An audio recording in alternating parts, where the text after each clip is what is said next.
Tapi hari ini saya tentang Roh Kudus. Ngomong sama sebelahnya, kamu bukan setan.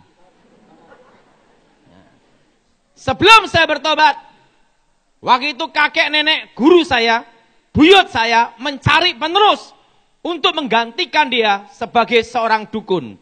Waktu itu cucu cicit semua dipanggil. Waktu itu ditanya satu-satu. Ada yang ingin jadi kapten, ada yang jadi pilot, ada yang ingin jadi tentara, polisi. Nah pas giliran saya ditanya sama kakek buyut saya, kamu ingin jadi apa dan minta jadi apa? Saya ngomong sama guru kakek saya minta sakti dan kuasa. Langsung guru saya berkata, berarti kamu memang ditakdirkan untuk punya kesaktian dan kuasa. Kamu terpilih oleh sang takdir untuk menjadi penerus. Waktu itu saya ditanya ulang lagi, kenapa kamu pilih itu? Karena saya tahu kakek tidak ada duit. Nah langsung, kalau kamu ingin tahu kekuatan tentang kuasa, baiklah akan kutunjukkan. Langsung dia baca mantra, ting hilang, ting hilang, ting hilang. Langsung saya berpikir, wah kalau ini punya ilmu menghilang gini, naik bis gratis ini. Nah langsung dia ngomong, kamu ingin kuasa, tunjukkan kuasa itu. Langsung dia baca mantra, langsung pukul itu, tak batu hancur. Wah itu saya ngomong sama kakek saya, aku mau untuk belajar itu. Tapi kamu ingin belajar kuasa dan kekuatan kuasa, kamu harus menjadi yang paling menderita dari semua yang menderita. Wow, usia 9 tahun, saya dilatih, tidak makan, tidak minum, 7 hari 7 malam, untung tidak mati. Saya itu suruh puasa, suruh belajar bela diri, kekuatan mistik, berbagai ilmu, saya pelajarin semua. Ilmu santet, ilmu kebal, berbagai macam mantra. Sehingga sebelum saya bertobat, saya tidak pernah bayar bis dan angkot. Nah, setelah bertobat baru bayar. Nah, setelah saya memiliki semua kekuatan kesaktian itu, suatu hari guru saya ngomong, kamu boleh keluar dari tempat ini, karena aku akan meninggal. Tapi ingat, kalau kamu keluar dari tempat ini, karena kamu punya kuasa, maka kehormatan, kekayaan, nama besar menyertaimu. Kalau kamu punya kuasa, punya segalanya. Sehingga waktu saya keluar dari pertapaan guru saya, pikiran saya satu, cari nama besar dulu.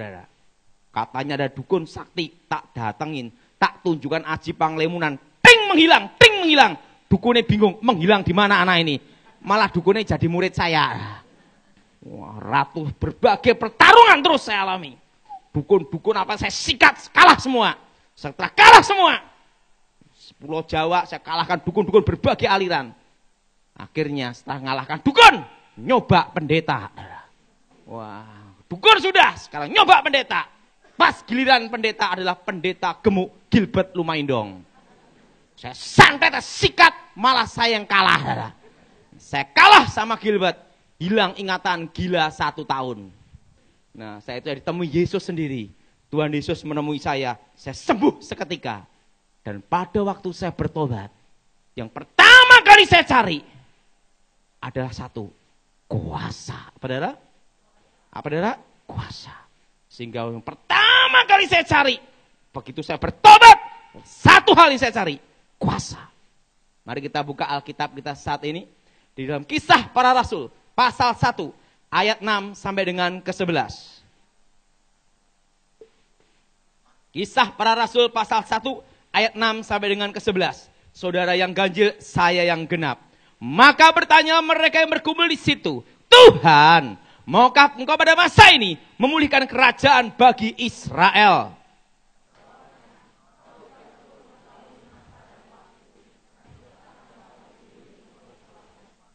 Tetapi kamu akan menerima kuasa kalau Roh Kudus turun ke atas kamu, dan kamu menjadi saksiku di Yerusalem dan seluruh Yudea, Samaria, dan sampai ke ujung bumi.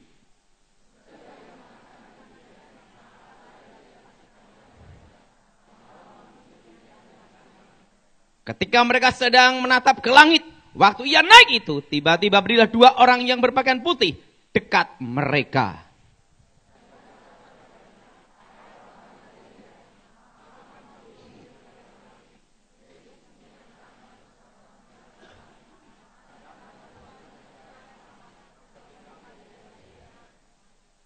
Kerajaan sekolah didirikan di muka bumi ini berdasarkan 12 rasul. Dan 12 rasul ini pun bukanlah orang profesor, doktor, kaburator, botak, bocor. Tapi 12 orang miskin. 12 orang miskin. 12 orang bukan keluarga bangsawan. Bukan keluarga kerajaan. Mereka hanya 12 orang miskin. Nelayan, pemungut cukai. Dan mereka bukan siapa-siapa. Bukan kalangan terpelajar. Mereka adalah para nelayan di sekitar danau Galilea. Dan apa yang terjadi? Waktu mereka ikut Yesus. Yang mereka inginkan terjadi perubahan nasib atas hidup mereka. Yang diharapkan Petrus menjadi menteri. Yudas jadi menteri. Semua ingin jadi pejabat semua. Kenapa? 12 orang miskin. Dan apa yang terjadi? Dan 12 orang miskin ini pun adalah 12 orang gagal. Yang pertama adalah Petrus menyangkal Yesus 3 kali. Kedua, Yudas berkhianat menjual Yesus. Dan 10 rasulnya, waktu Yesus ditangkap, lari kabur semua. Artinya apa? 12 tidak ada yang benar, betul? 12 orang yang gagal. Pada waktu Yesus disalib, mereka putus asa, mereka putus pengharapan. Pada waktu Yesus bangkit, mereka punya pengharapan. Dan pada waktu Yesus menampakkan diri dan mau naik ke surga, mereka tetap bertanya, Tuhan, kapan kau memulihkan Israel? Artinya apa? Kapan kau jadi raja? Karena yang diharapkan adalah apa? Mereka menjadi para menteri. Tapi Yesus berkata, engkau tidak perlu tahu masa dan waktunya. Tapi yang perlu engkau tahu, kalau kuasa itu turun atas kamu, kamu akan jadi saksiku di Yerusalem, Yudea, Samaria, sampai ke ujung bumi. Yudas mati bunuh diri, diganti oleh Matias. Dan apa yang terjadi? Mereka memuji menyembah Tuhan. Waktu mereka memuji Tuhan, Roh Kudus turun ke atas mereka. Petrus yang menyangkal Yesus 3 kali, diubah hidupnya. Sekali khotbah, 3.000 orang bertobat. Dan Injil itu dari Yerusalem, Yudea, Samaria, sampai ke ujung bumi, seluruh dunia. Di manakah ujung bumi? Papua. Itu ujung bumi itu Papua itu, udah. Maka ikan banyak di Papua, ujung bumi. Ingat, dan 12 orang gagal ini hidupnya dirubah Tuhan. Dan ingat, menggoncang seluruh dunia.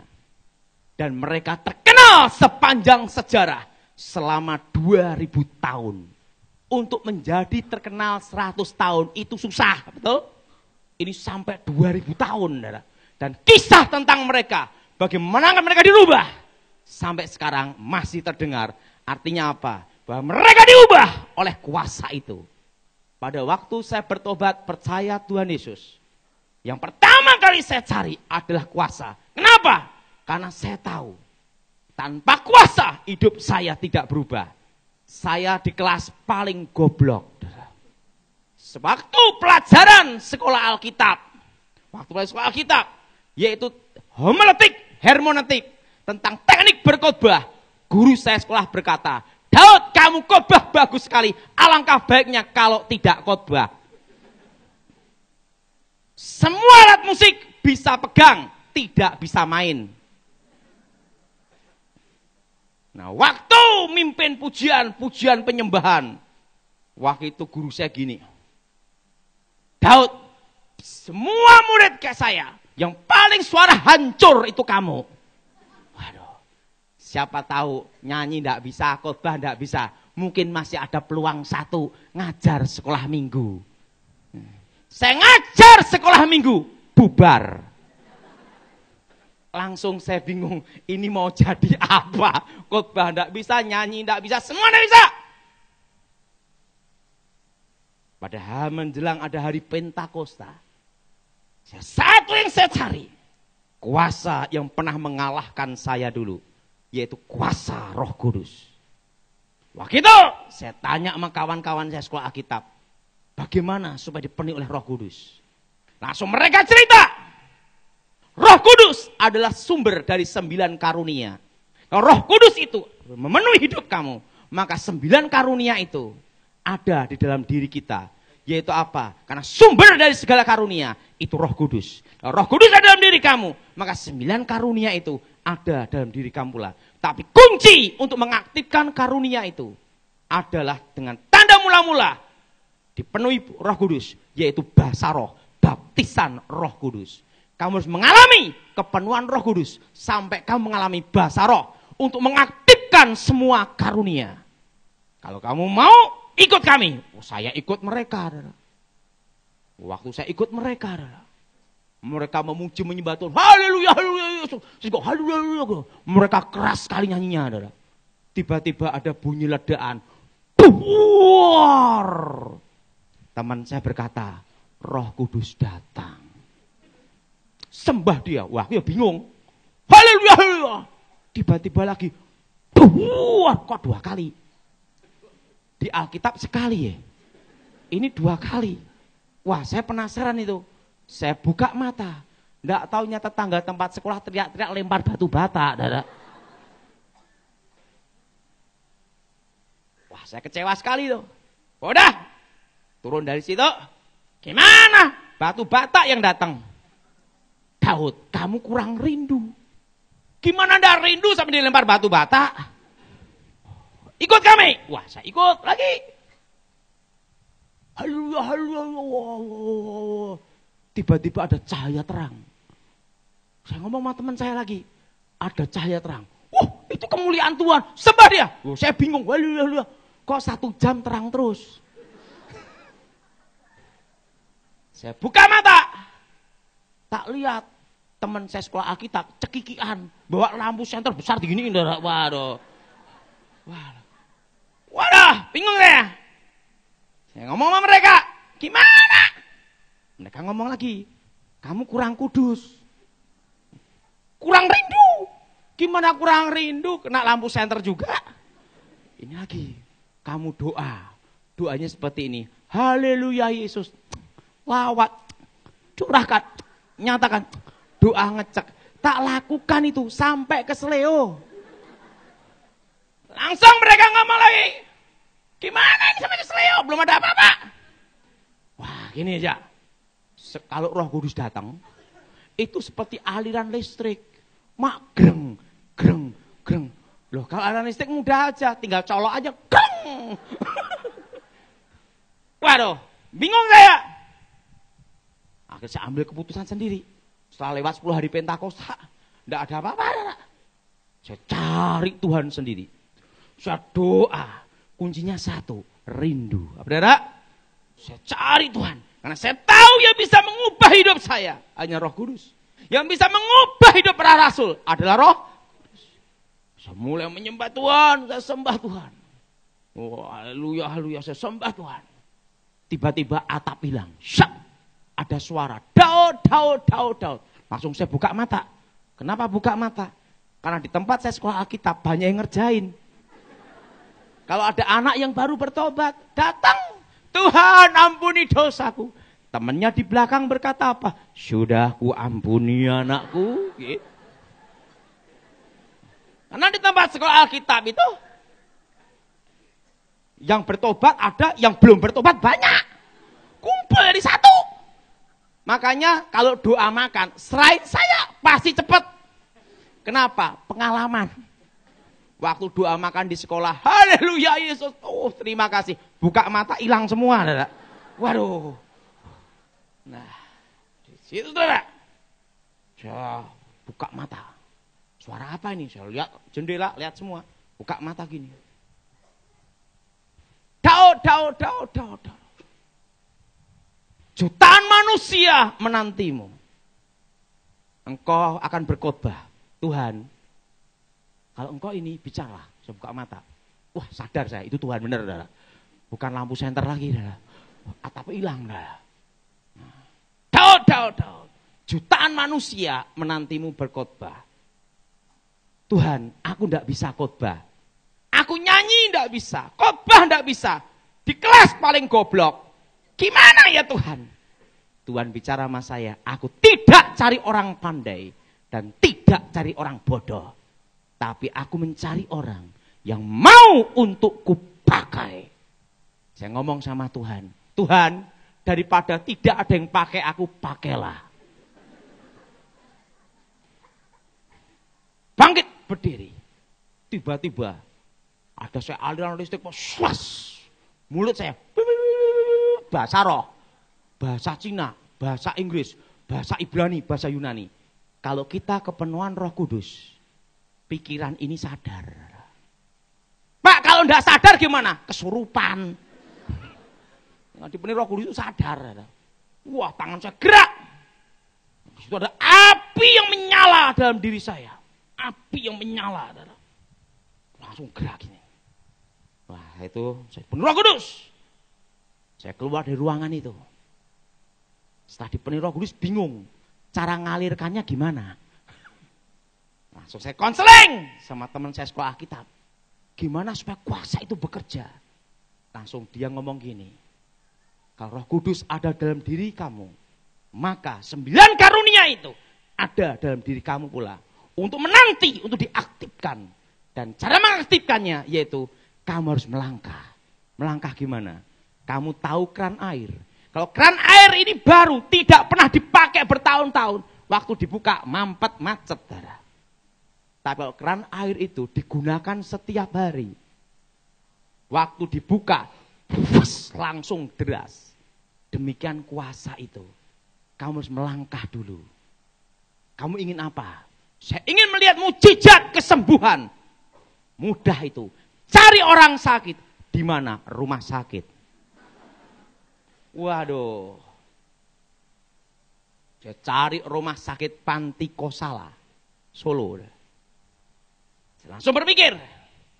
Pertama kali belajar. Cari yang ringan-ringan dulu. Sakit ambeien.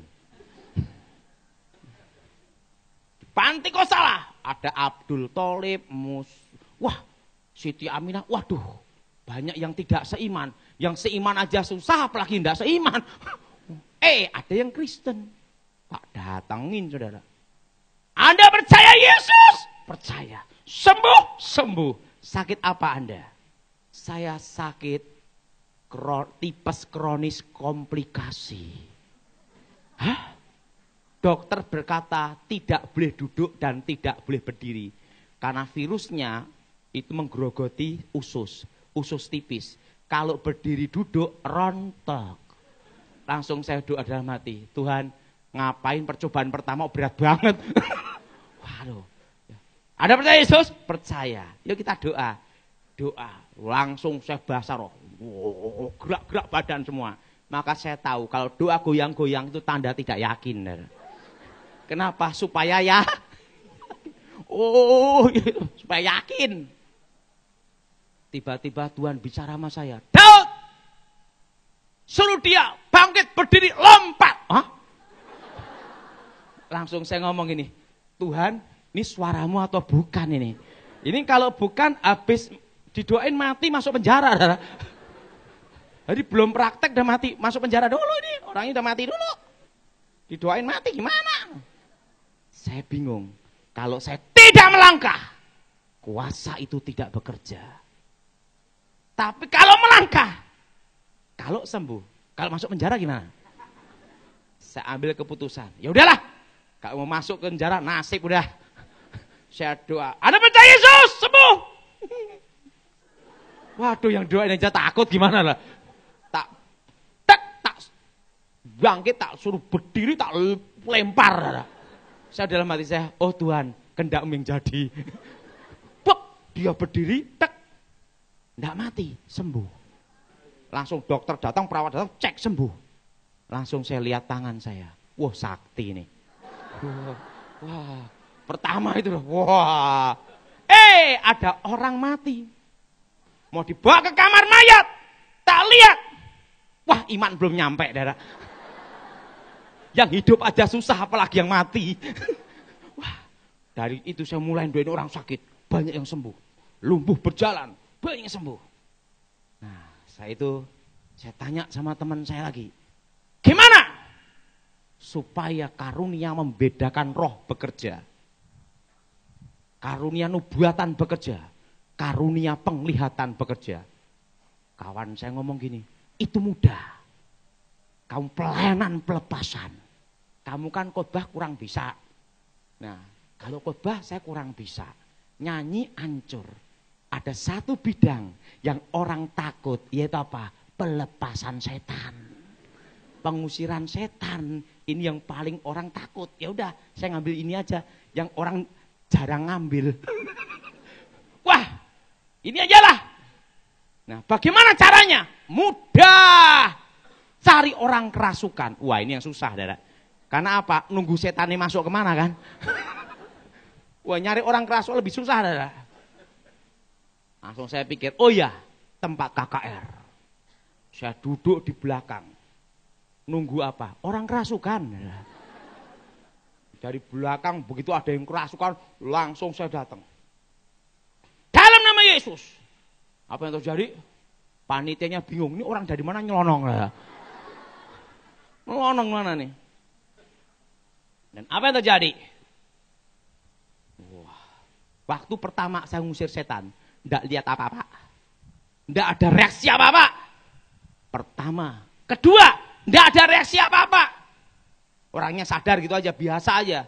Kedua, enggak lihat apa-apa. Ketiga, keempat, kelima, keenam, ketujuh. Waktu yang ke-8.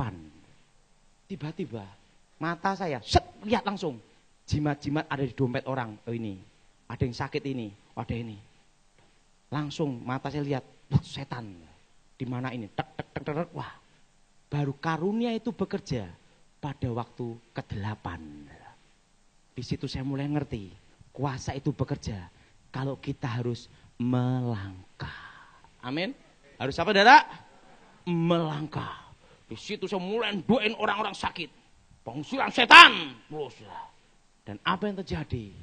Kuasa itu bukan hanya mengubah hidup saya dan saudara, tapi juga mengubah nasib saudara dan memberikan masa depan.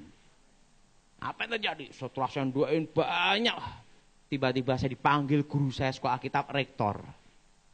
Daud, ada apa Pak Pontas?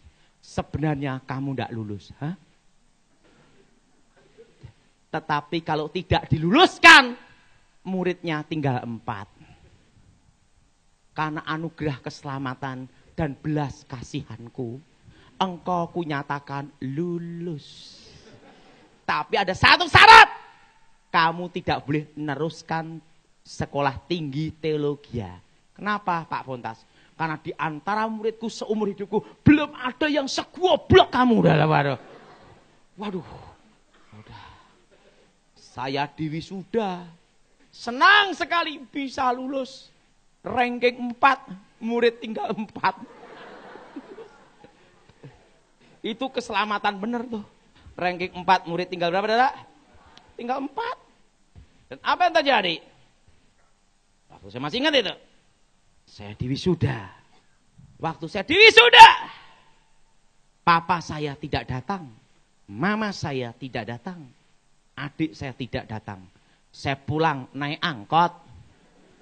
Sampai di rumah, papa saya dipecat, adik saya dipecat, kakak saya dipecat, 1 hari dipecat rame-rame. Lulus sekolah kita dapat hadiah itu, saudara. Mereka pada stres semua. Saya langsung berpikir, kalau saya ikut stres, satu keluarga gila. Harus ada satu yang normal, betul? Langsung saya bangkit.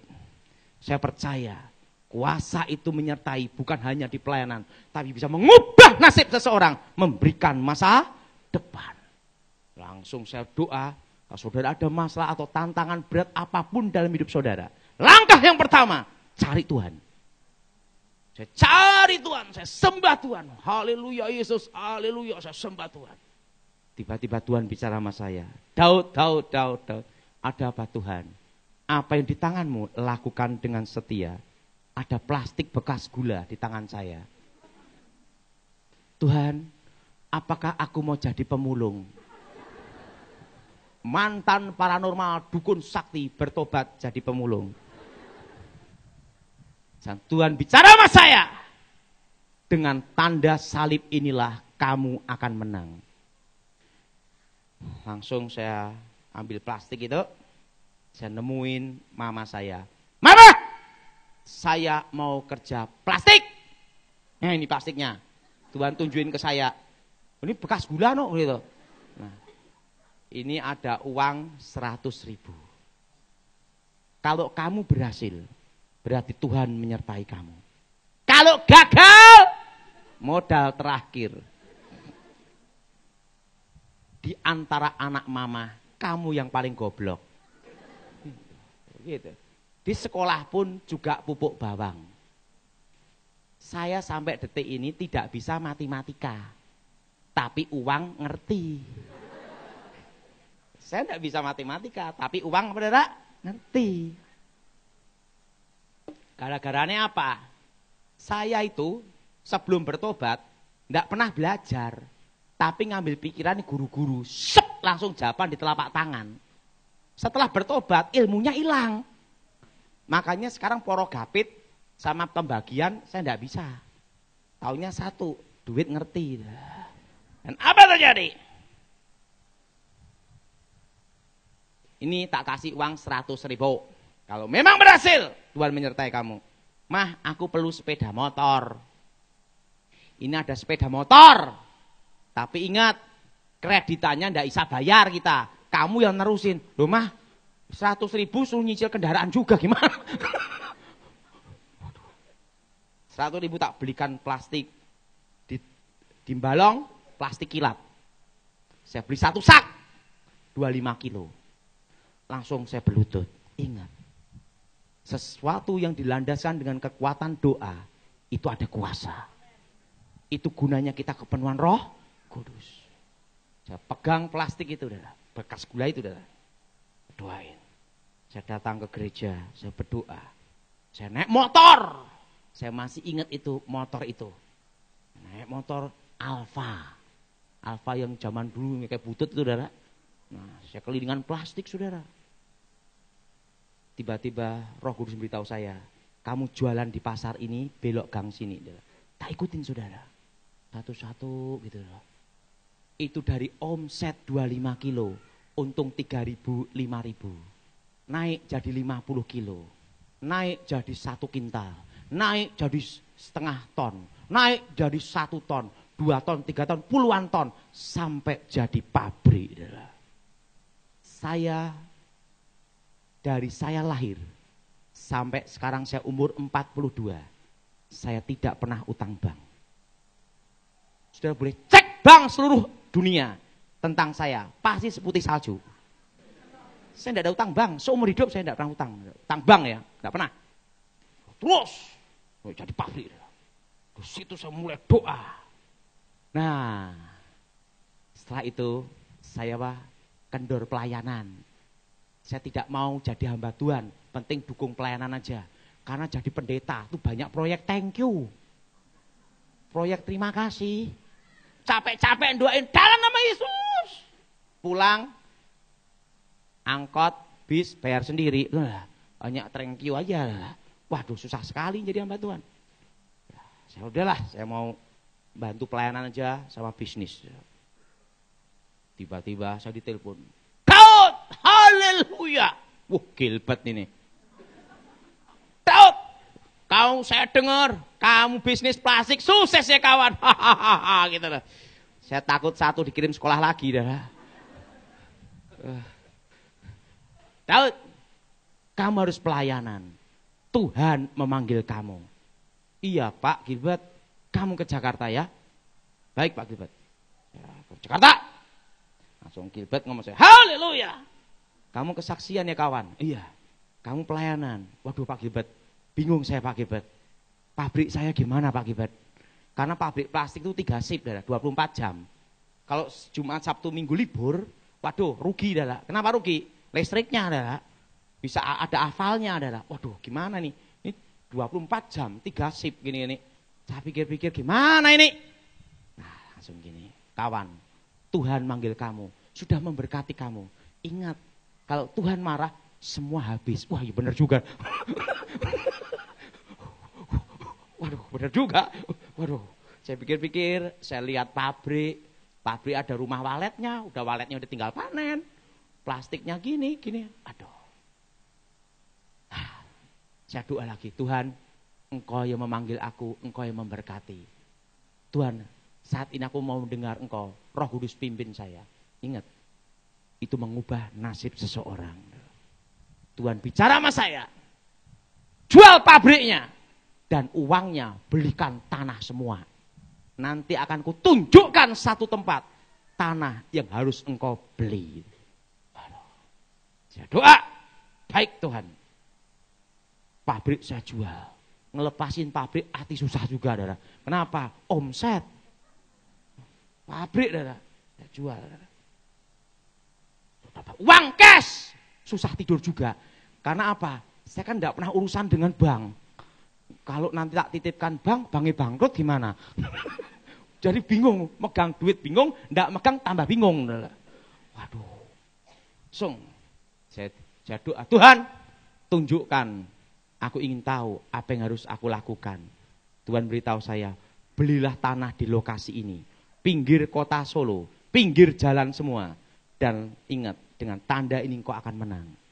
Saya lihat lokasinya. Ya ampun saudara, lokasinya banyak setannya, banyak rampok. Pinggir, ya ampun, yang adanya apa? Kandang ayam sama kandang kerbau. Pinggir kota. Saudara. Saya doa lagi, Tuhan, Engkau salah berfirman enggak ya? Ini uang satu-satunya saya kerja plastik. Berapa tahun ini? Gimana ini? Tapi kalau ini perintah Tuhan harus saya lakukan. Langsung pinggir jalan semua saya beli. Tuhan beritahu saya, jangan di atas 1.500, tapi di bawah 1.500. Pinggir jalan semua kamu beli. Saya beli pinggir-pinggir jalan. 1.500, 1.000 meter tak beli. Tidak banyak. Waktu itu saya beli ada 30 sertifikat. Pabrik jual panas semua. Setelah jual tanah itu semua, saya doa lagi, Tuhan, aku udah ngikutin petunjukmu. Itu tempat saudara, ya ampun setannya banyak banget. Setiap malam ada pohon bambu. Setan ini. Lari itu orang saudara. Ada lagi di pohon sawo. Krocok. Gendruwo kencing, lari semua. Wah, langsung saya, wah ini tanah tak usir setannya dulu.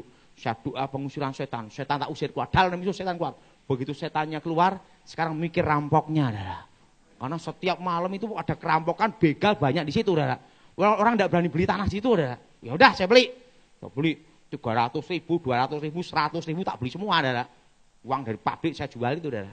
Dan apa yang terjadi? Setelah itu tak bikin kandang ayam.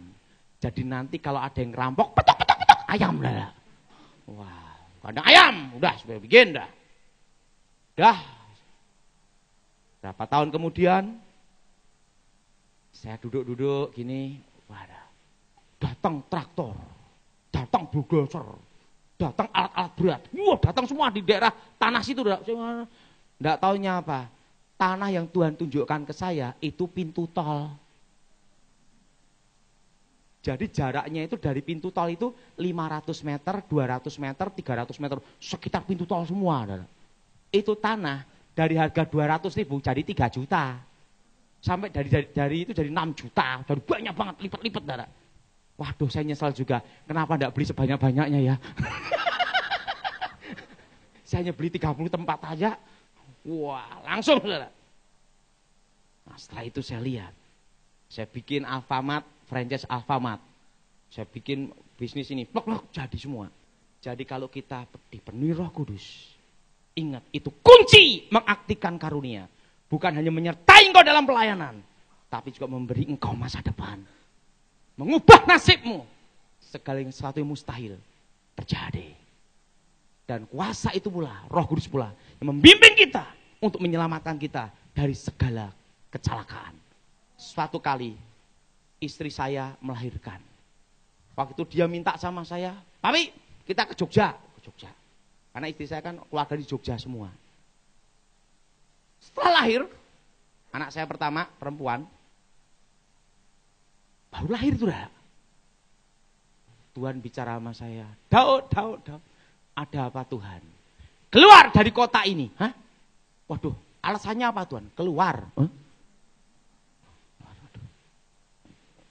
Kapan aku harus keluar Tuhan? Hari ini juga. Aduh, ini jelasin istri ini paling susah adalah. Kalau enggak ada alasan, pasti gini-gini adalah. Gini-gini adalah.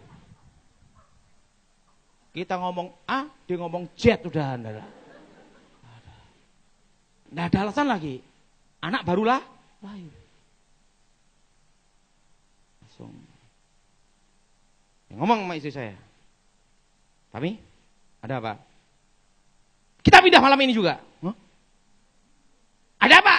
Oke pindah. Pindah kemana? Pulang ke Solo. Lah barang-barang ini gimana? Saya semua. Tak lihat, banyak banget ya. Waduh, banyak banget. Siapa yang ngangkat ini?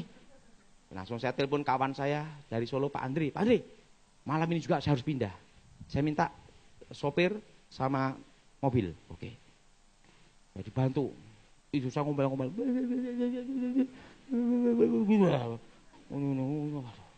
Sampai telinga saya. Ini masih bayi. Waduh. Dah. Mobil. Mobil CR-V. Mana mobil itu enggak saya jual, walaupun udah umurnya udah dari mobil tahun 2002 adalah. Punya kenangan adalah. Mobil. Di situ piring, panci, erok-erok, semua di mobil. Jadi kalau naik mobil, Pak kelundang. Wah, istrinya tambah. Di mobil tambah gini dia. Karena apa? Tenang. Kebelegong. Karena apa? Dia gini karena apa? Piring-piringnya itu loh. Mak kelundang itu di mobil loh, Rak. Waduh. Apa yang terjadi? Udah sampai Solo. Tak rapiin semua. Karena dia ngomel, saya sendiri ngerapiin. Tiba-tiba waktu ngerapiin, Tuhan bicara lagi. Beli bahan makanan sebanyak-banyaknya, simpan. Ada apa toh Tuhan? Terus lakukan aja lah. Lakukan lah. Beli buah apa semua, tak pikir. Oh arang. Loh, tapi ini arang itu apa? Nanti mami susah kompor atau minyak, tinggal kipas-kipas. Saya beli arang, daging, semua. Setelah selesai, saya doa lagi. Tuhan bicara, setelah engkau keluar dari kota itu, malam ini juga, aku akan menginjakkan kakiku di Jogja, laut bergelora. Ada apa ini? Kaget saya. Malam itu juga, gempa bumi. Wow. Tempat yang ditinggali istri saya, sama saya, dekat situ, hancur. Nah, keluarga istri saya dari Jogja lari ke Solo, Wah, lari ke Solo. Karena apa? Cari bahan makanan enggak ada. Rebutan semua. Keluarga istri saya datang sampai rumah, kok ada beras, ada Indomie, ada arang lagi. Banyak ini nih. Nah, loh kok bisa siap banget gitu gimana? Saya disuruh Tuhan untuk nyiapin semuanya. Ngomong gini, kalau Tuhan ngomong harusnya ngomong ke kita.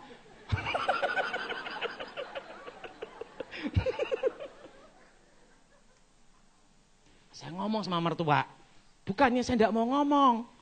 Tuhan tuh bicara sama saya, keluar dari kota ini, tapi tidak dijelaskan mau gempa. Jadi mau jelasin ke kalian juga bingung. Makanya saya keluar dulu. Langsung, oh gitu ya.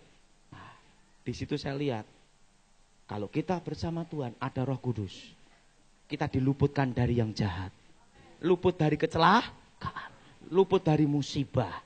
Jadi ingat, kuasa itu bisa mengubah nasib seseorang. Kuasa itu menyertai dalam pelayanan, membuat segala sesuatu yang mustahil menjadi tiada mustahil. Dan kuasa itu pula yang bisa memberikan masa depan hidup kita yang pasti. Amin. Amin. Bukan moga-moga. Maka saudara harus dipenuhi oleh Roh Kudus. Waktu saya pelayanan ke daerah-daerah, saya masih ingat tuh, satu kali Tuhan bicara sama saya, pergi ke Kalimantan. Di mana Tuhan? Itu waktu sekolah Alkitab tuh. Engkau akan kulatih berperang. Waduh. Di mana nih? Waduh. Waktu itu rektor panggil semua. Siapa? Itu waktu sekolah Alkitab. Siapa yang merasa dipanggil Tuhan melayani di Sumatera? Angkat tangan.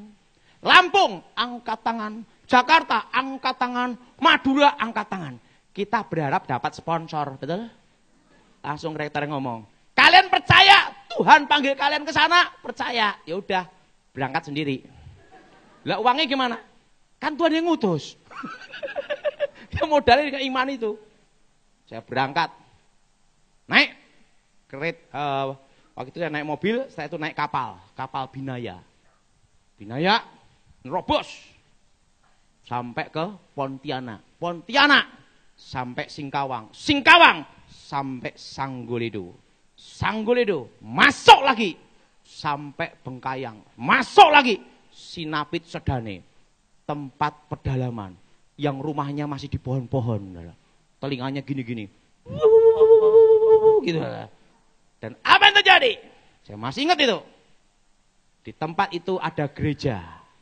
Saya yang khotbah, saya yang ngedain kantong kolektor, saya yang pimpin pujian. Dan jemaatnya saya dan pemandunya. Kosong itu gereja. Jadi kolektornya berapa tahu? Kenapa? Ya 2 orang aja. Dan apa yang terjadi? Waktu saya ke situ ada mandau terbang. Di sana itu kalau ada bila mangkok merah berjalan, itu perang. Dan yang berkuasa di sana itu kepala suku, kepala adat. Kalau udah gini langsung perang. Dan di sana waktu itu saya dikasih tahu ada kanibal, orang makan orang. Penggal kepala. Itu zaman itu. Jalan robos hutan, 1 malam itu jalan kaki. Tiba-tiba ada mandau terbang. Teng! Bung, bung, bung, bung, bung, bung, bung, bung, terbang itu. Langsung saya doa, dalam nama Yesus, jatuh mandaunya. Datang anak muda. Gimana ilmu daya? Wah, itu mainan saya sejak SD. Karena waktu saya SD dulu mainan itu keris sama pedang gini-gini, langsung jalan gini. Wah, dilaporkan ke kepala sukunya sama kepala adatnya. Malamnya lagi dikirim lagi. Guci-guci terbang. Teng, teng, teng, teng, teng. Langsung saya doa, dalam nama Yesus, jatuh semua. Begitu jatuh semua, anak muda ini datang lagi. Gimana ilmu daya? Itu mainan saya sejak SMP. Wah, marah itu kepala suku kepala adat. Hari Minggu kebaktian, penuh. Bawa mando-mando gini semua. Wah, mando-mando. Di hutan tuh, tengah hutan. Dan di sana enggak ada polisi. Polisi enggak ada, polsek aja enggak ada, polisi enggak ada. Polisi kehutanan aja enggak ada. Pedalaman bener. Mando-mando gini. Dan saya masih ingat zaman itu, ikan arwana itu digoreng. Ikan arwana itu digorengin zaman itu. Digoreng. Jadi ikan asin gitu. Ikan arwana itu. Waktu zaman itu, waktu saya diutus ke sana. Ini pakai mando-mando gini. Kepala adat, kepala sukunya nemuin saya. Dia tatap saya tatap dia, tatap-tatapan gini. Nah, adu ilmu kan seperti itu. Kalau tunduk, itu artinya kalah. Jadi makanya kalau kita bicara sama orang, jangan nunduk. Tatap. Tapi jangan gini juga. Biasa aja. Makanya saya ini selalu mata itu gini. Nah, tatap-tatapan. Dia tatap saya tatap dia. Tatap-tatapan. Saya doa dalam nama Yesus. Langsung kepala suku, kepala adat ambruk. Brak, ambruk di depan saya di gereja. Langsung itu orang-orang Dayak di pedalaman gini. Kita ikut pendeta sakti. Apa yang terjadi? Hari itu juga gereja itu langsung penuh. Saya ke pedalaman-pedalaman, banyak bertobat, kampung-kampung demi kampung. Dan apa yang terjadi? Di situ saya lihat, kalau kuasa itu bekerja, siapapun tidak bisa melawan. Roh Kudus.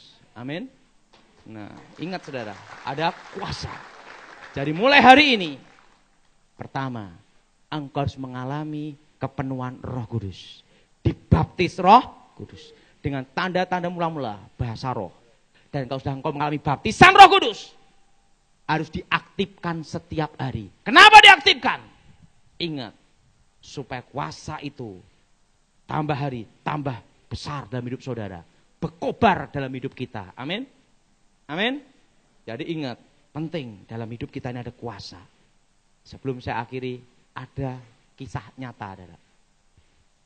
Waktu saya bertobat awal-awal, saya diminta KKR ada di Surabaya. Di Tunjungan Plaza, saya masih ingat. Di lantai bawah digunakan nuansa supranatural dukun-dukun praktek. Di lantai atas kami gunakan KKR pelepasan.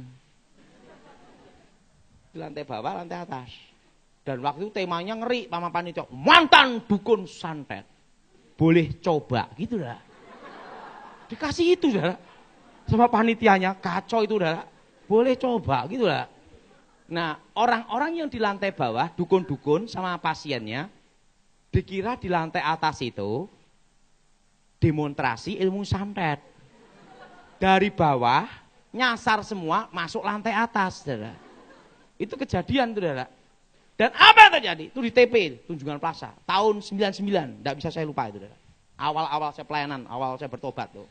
Dan apa yang terjadi? Ini tempat KKR, depan itu jual beli jimat. Di tempat KKR itu ada yang bawa keris, bawa tombak, gini dah. Lah dukunnya nyasar semua masuk situ dah. Nah, pembicaranya ada 3. Saya pembicara yang paling muda. Satu lagi pendeta yang senior. Dia ngomong saya, Daud, saya belum pengalaman waktu itu. Kami ini senior, Anda ini junior. Karena Anda junior, kami memberi kesempatan.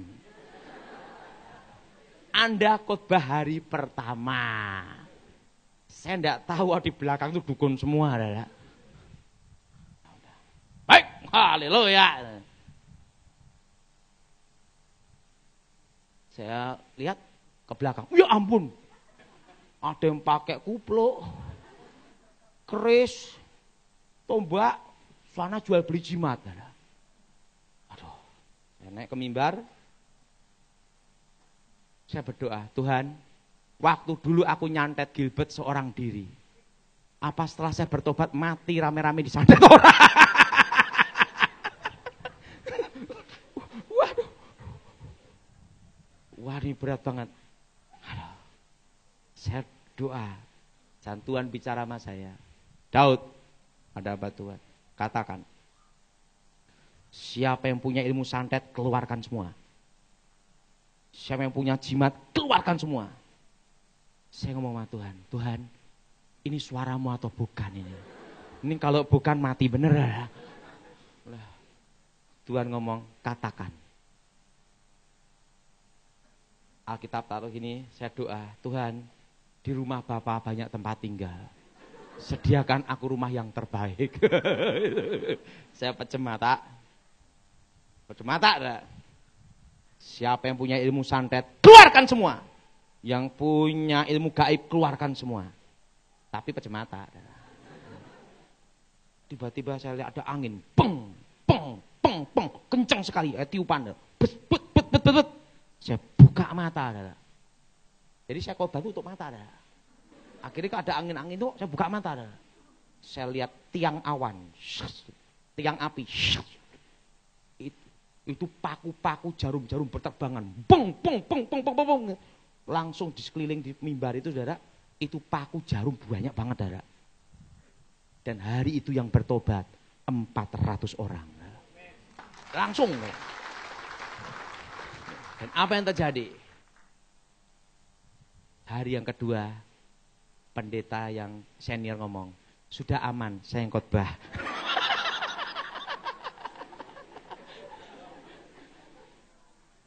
Saya kasih tahu. Jadi ingat, dipenuhi Roh Kudus itu penting. Amin. Sekali lagi boleh Bu. Ya. Saya pernah waktu perang Dayak Madura Sampit. Ini kejadian ini. Perang Dayak Madura. Wuh, itu kepala Madura dipenggali, peng, peng, peng. Hatinya dimakan, jantungnya. Itu disampit itu, mando terbang. Waktu itu saya sama kawan saya di Banjarmasin waktu itu. Sekarang dia jadi Dirreskrim, Dirreserse khusus Polda Jawa Barat. Namanya Klimen Dwi Karyanto. Itu polisi, kawan saya, waktu itu dia masih pangkatnya mayor. Klimen, kamu dampingi saya ya. Kemana? Ke Sampit. Nggak keliru Pak Daud. Sana baru bunuh-bunuhan. Saya di Banjarmasin. Sana baru bunuh-bunuhan Pak Daud. Udah tenang aja men. Kalau mati ingat ke surga. Iya, tapi saya punya istri anak Pak. Pak Daud kan belum, saya masih bujang waktu itu. Saya belum menikah. Kalau Pak Daud mati tidak ada istri anak, tidak ada beban. Saya ada istri anak Pak Daud. Si Klimen mayor waktu itu. Sekarang dia jadi kolonel, kombes. Ada di Polda Jabar. Klimen Dwi Karyanto. Di reserse dia. Setelah itu ditinggal ya. Pak Daud mau ke Sampit sendiri ya. Saya kesini aja. Bunuh-bunuhan tuh orang sana. Nah, khotbah dulu ke Pangkalan Bun dulu. Nah, dari Sampit Pangkalan Bun. Nah, Pansus Dayak. Yang mau nyerang orang Madura di Pangkalan Bun. Dipimpin nih. Itu kan ada Panglima Burung, Panglima Angin, Panglima Angsa adalah. Wah. Perang tuh dah sana, bunuh-bunuhan di Sampit. Nah, waktu ada di Pangkalan Bun, KKR, doa pelepasan. Nah, waktu KKR adalah ditulis mantan dukun santet gitu adalah. Yang ngejar orang Madura ini ikut KKR adalah. Ikut KKR, Mbah Mado-Mado itu di KKR. Habis bunuhin orang-orang Madura adalah. Nah, ketua panitia dikira ketua panitianya itu saya. Baru ngomong-ngomong gini, di mimbar disantet sama orang Dayak. Yang kepalanya Pansus Dayak itu, saudara. Santet, shut, jatuh, saudara. Jatuh langsung ketua panitia. Wah, ini belum khotbah, udah ketua panitia jadi korban bencana alam. Saudara. Langsung ambruk. Langsung Tuhan bicara sama saya. Daud, katakan, yang punya ilmu santet, yang ngirim ketua panitia, suruh ngirim ke kamu. Wah, kayak gini. Tuhan, ini baru perang ini. Perang Dayak Madura. Tapi kamu katakan, perang ilmu, bukan fisik. Bukan badan. Jadi silahkan kirim ilmu kalian, tapi bukan perang fisik. Bukan adu jotos atau adu pedang. Tapi perang ilmu, perang roh.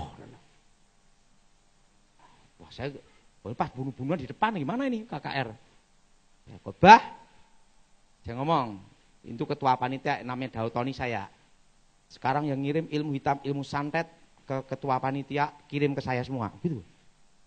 Dalam hati saya, aku punya pengalaman di Surabaya. Yang ini moga-moga terjadi lagi. Hari yang kedua, bang, wah itu udah, kirim dah, kayak angin dah.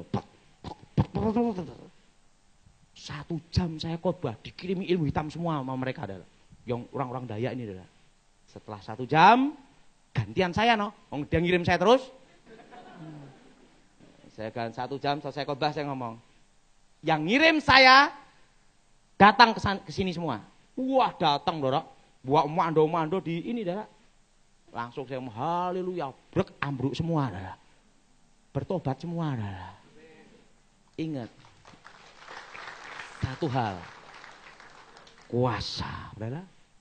Apa Saudara? Jadi ingat, kita harus mencari kuasa Tuhan. Dipenuhi oleh Roh Kudus. Dituntut oleh Roh Kudus. Bukan hanya mengubah hidup saudara, tapi juga memberikan masa depan. Yang sesuatu yang mustahil terjadi. Mari kita bangkit berdiri saat ini.